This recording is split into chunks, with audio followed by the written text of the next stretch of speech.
Hi, I'm Aaron from Bliss Alchemy. You can find us at blissalchemy.net. Today, we're making ghee. I'll teach you how to do ghee the right way, but from butter. There's a couple ways you could make. You could start with cream, make yogurt. From the yogurt, make butter, turn your own butter, and then separate it out from the buttermilk, and then make ghee, but that's for another video. Today we're just making it from butter, which is what most people probably do anyways. Why should you make your own ghee? First off, it's a lot cheaper. It's half the price of buying ghee. It's twice as good, which is always wonderful. Some people call it a superfood. I would say it's the best oil you can make and consume for your body. But right now, what do we need to make ghee? Well, first, we of course need butter. We need a pan, we need a spatula, we need some source of heat, we need a filter, and a container. All right, here we have a pound of butter. When you're going to the store to get butter, you want to look for certain things. You want to look to make sure that it's unsalted. I've actually made ghee out of salted butter. It kind of works. You can get all that salt out of there, but let's go with the unsalted butter. Then you want to look for it to be organic. That's always a good thing. There's some European butters that I do choose because I know that they come from a place that really treats their cows well. They're always grass-fed. That's really important. Anyways, I like European butter, I like organic butter. If you can get them both, best. You want to get grass-fed butter too. That always gives the most nourishment to your ghee. If you don't get grass-fed butter, it's just not as good and doesn't contain the vitamins that you would get if you were to get grass-fed butter. Another name for grass-fed butter is pasture-raised butter. If you can find cultured butter, excellent. If you can find butter that says that it was slow churned, that's a really good thing too. There's actually 4 ways of making butter, and the one you want is slow churned. And the reason why is because it actually keeps the fat molecules intact and the way they're supposed to naturally be. A lot of the butter making processes actually, I find that they destroy the integrity of the fats. So make sure you get nice slow churned butter. Most what's called European butter or European style butter is slow churned, and that's why it tastes so good, is because the fats have their integrity, and you can actually see that after you make ghee. All right, secondly, you need a pan. I like to use a small cast iron pan like this one. It works really well for 1 pound of butter. So that's what I use, but I know how to pour with this because I've been making ghee for about 15 years now. So I have a special trick with this pan on pouring. But that's a key part of having a good pan. Sometimes I use a stainless steel pan. This one has a really nice lip and it pours really nicely. If you have a pan that doesn't have a nice lip, be careful when you're pouring it. It can go all over the counter, and that's not fun. In fact, I sometimes use a sink to pour over if I'm using a new pan, but what we're doing today is going to work just fine. All right, let's get started. So I'm putting my butter in my pan, letting that melt. The next thing you need is a heat source. I'm using a stove today. I have an electric stove, and I usually put it at about kind of medium-low. Every stove's different when it comes to electric stoves. If you use a gas stove, I would use it on low. All right, low is best. You can overheat ghee pretty fast, so you want to do it at a fairly slow temperature. And basically what you're doing is you're simmering the milk solids, which is like the water part of the ghee. You're basically simmering it out until those coagulate. All you have left is oil and some little chunks of milk solids. You want to make sure you get all the moisture out, and that's what I find other people who are making ghee, they often don't get all the moisture out. And there's a fine line between burning your ghee and getting all the moisture out. So today I'll show you where that line is. All right, so our butter's over here melting on the stove. I was talking about heat sources. There's 2 other heat sources I've seen people use. Some people make ghee in a slow cooker, and other people also make it inside of an oven. I've actually never tried those 2 methods, but they apparently work. Now, as your butter begins to boil, you'll notice that sometimes it likes to find one place and spew a big bunch of steam, or, like this eruption happens. And if that happens, you want to give it a stir. Now I have a few different, you want to give it a stir. I have a few different tools I like to use for that. So one is a stainless steel spatula. You really want one on hand because you'll be scraping on the bottom a little bit to stir it up. Some people don't stir it. I think it's pretty important to stir it to make sure it's actually cooking evenly. But you'll notice the two spatulas I'm holding here, they both have these really nice straight edges. What I don't like is when there's a rounded edge, because I can't really get a good scraping action going on if you've got a rounded edge. So find a spatula with a short edge. These are really pretty reasonable, but I love them. Another good one is this bamboo one that I have. You can use something like this that's wood if you want, but again, straight edge, that's a good thing. Heat resistance, really important. Don't use a plastic one. I suggest stainless steel, bamboo, and wood, or this silicone is not bad as well. It works pretty well. You can scrape with the edge here.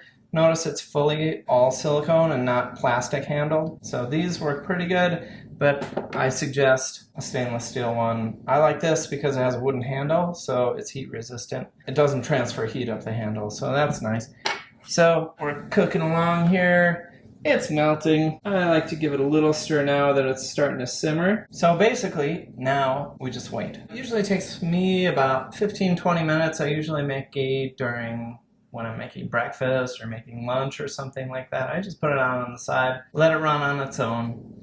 The general cycle of making ghee is it starts to simmer a little unevenly at first. That's when you need to stir it a little bit. And then it gets into a good simmer. Certain butters get what I call like a sticky simmer, and it's where it's kind of blobby, it's kind of gooey looking, but it's simmering pretty evenly. Other ones break up into solids pretty fast. This one's coming along real nicely and is breaking up into solids fairly quickly. I can just already see the solids starting to form. And this particular kind of butter that I'm using today, it's a European butter. I really like using it. It makes ghee in a really nice way. If you get a little bit of a cheaper type of butter, even if it's organic, I notice that you get more of that stickiness, that sticky kind of simmer. And for some reason, I don't think that's quite as good. I also find the European butters are a little bit thinner. They have a little less saturated fat in them than a lot of the American butters. So if you look at the butter that's turning into ghee, you can see that there's some foam on top. In certain traditions, people remove that foam, and they might use a filter or something like this and scrape and toss it into the sink or something like that. I actually found that you don't really need to do that, and for me, simpler is better. And so I usually just stir it in at a certain point. And this is my special filter that I like to use for actually filtering the ghee at the end. I don't want any of that stuff in there. I want it to actually cook in the ghee. Because what's happening is heat is purifying the ghee. Like I said, I've been making ghee for about 15 years. Within that time, I've made it commercially for several years. And in fact, this is a jar of ghee that I made in 2012. That's still going strong. It's totally in good shape. You can see that there's a little separation of the saturated fats versus the monounsaturated fats. And here's a good example because I'll tell you it's about 65% saturated fat, and you can see that right here. And then there is about 25% monounsaturated fats, and then about 5% polyunsaturated fats. It's high in omega-3s. This ghee is 10 years old. You know, I put it in here when it was hot, and that made the top seal. But it hasn't gone bad yet. It'll turn totally white and get really funky if ghee goes bad. It can also grow mold if there's moisture in it, and that's why you want to make it correctly. Again, what I find when I watch people make ghee is they're just not cooking it long enough, and there's still moisture left in it, which means it won't have a long shelf life. And it can get moldy, and you don't want that. Also, you want to remember when you're putting a little spoon in there and taking your ghee out, which is how I'd recommend you do it, you want to make sure the spoon is dry. You want to make sure it's free of contaminants, meaning it's clean. But usually you use ghee at the beginning of your meal anyway, so you're usually using clean utensils. Kind of works out well. The best place to store it is just on your cupboard. And there's a few different containers I would recommend. What I have used in the past is a jar. This is a nice canning jar. It's nice and wide mouth. It has a straight edge, so it's not the small kind like this. I like that straight edge because it's easy to get all your ghee out then. You can scrape it with a butter knife or like a spatula if you want. But it works really well. It's heat resistant. It's not going to melt on you like a plastic container would. So don't use plastic ever to hold your ghee. I keep it on the counter. I use about a pound every week or two, so I go through it fairly quickly, but it should last for months sitting on the counter if it's made properly and taken care of. The container I use now is actually a salt container. I love it. You can see it here. We're gonna put the ghee that we're making in it today. You see it's got this lid that fits over the top so no dust can go in there. It always goes up over the side. And it's just nice, it's heat proof, and it just so happens that this filter that I use fits on there perfectly, which I love. So we're going to do that later, which brings me to the next utensil, and that is filters. We'll talk about filters in a second, but I got to give the ghee a little stir.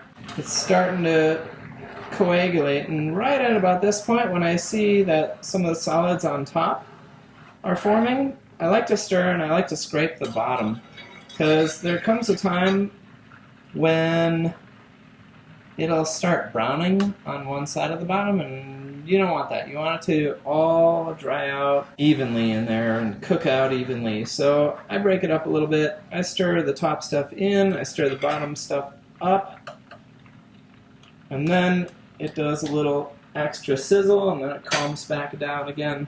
I don't know if you can hear it on the video, but you know, it's making a good sound right now, and it makes that sound all the way through until a certain point when it's getting close to being done. And at that point, you gotta pay attention, because if it gets quiet, it's kind of like a little toddler. When you're hearing your child in the other room, and any parent will know that if it suddenly gets quiet, you want to check on that toddler or that child, because they could be doing something that's might be a little sneaky. And that's how ghee is. When it gets quiet, boy, you gotta pay attention and say, oh, I gotta go check the ghee. Because when it gets quiet, it might boil over. And you don't want that, because that'll make your ghee a big mess. Because there's a second foaming, and it's during that second foaming that you want to take it off. I can tell you, a candy thermometer, you want to go to about 255 degrees. On a digital thermometer, you can go to about 265 degrees or so, but my favorite way is to just watch it. Now we can see that the bubbles have gotten a little more finer. I like to give it a very slow stir right now, just to make sure nothing's sticking to the bottom. And I'm going to show you these milk solids are starting to get real tight. Let's see if I can get underneath there. And you can see that they're starting to turn golden.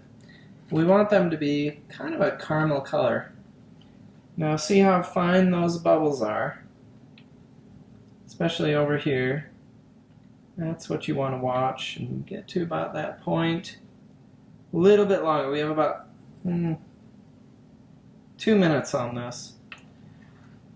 I'm going to gently stir it, gently stir it. Now, on a gas stove, I don't think I would turn it off yet, but since an electric stove stays hot for a little while, when these fine bubbles appear, and I have these big bubbles, I know the big bubbles mean there's still moisture coming out.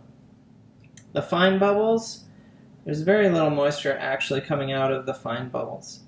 So I'm going to actually turn off my electric stove right now and just let it kind of simmer on its own. So you see now all the bubbles are very small and even. And that's what we want. You see little pieces of caramel colored milk solids within those bubbles here and there. That's the time to pour it, right now. Here we go with our two tools. We've got a filter. We don't want to let it sit too long. I know that the heat is off, so it's not going to burn too fast. So here I go, pouring ever so carefully. And you can see those milk solids are quite almost chocolate brown, but not quite chocolate brown. And we just get them all on there. And we're using the finest filter we can find. There we go. This goes in the sink or to some place where heat, because it's really hot. We'll wash that out later. We've got a bit of milk solids here. We're just going to get any amount of ghee left. You can see there it's very clear. We'll let that cool on the counter for a while, and then we'll put the lid on a little bit later after it's a little bit cool.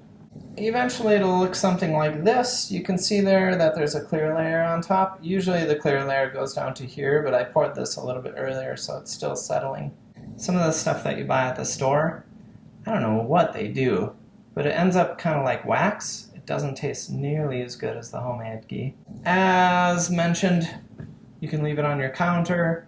It's really best not to put it in the fridge. You have to watch for condensation occurring inside the jar. And so if it's going from cool to hot, you can get condensation forming on the lid or the edges of the jar, especially if you live in a humid environment. And that actually is bad for your ghee. It'll make it go bad because it's adding moisture into it. So that's why it's good to just keep it at room temperature and make sure that you cook it until there's no more moisture left, just like I showed you. Thank you for watching my ghee video today. I always enjoy making it. I love celebrating ghee in its many uses and many health benefits. I encourage you to make your own, and I hope this video helped you accomplish that. Look us up at blissalchemy.net and see what we have. We do sell some medicinal ghees on there. I don't sell regular ghee because I want people to make it themselves. Alright? It's much better if you make it yourself. If you want to subscribe to our channel, you can hit like down below and subscribe. Share it with your friends. And thanks for joining us.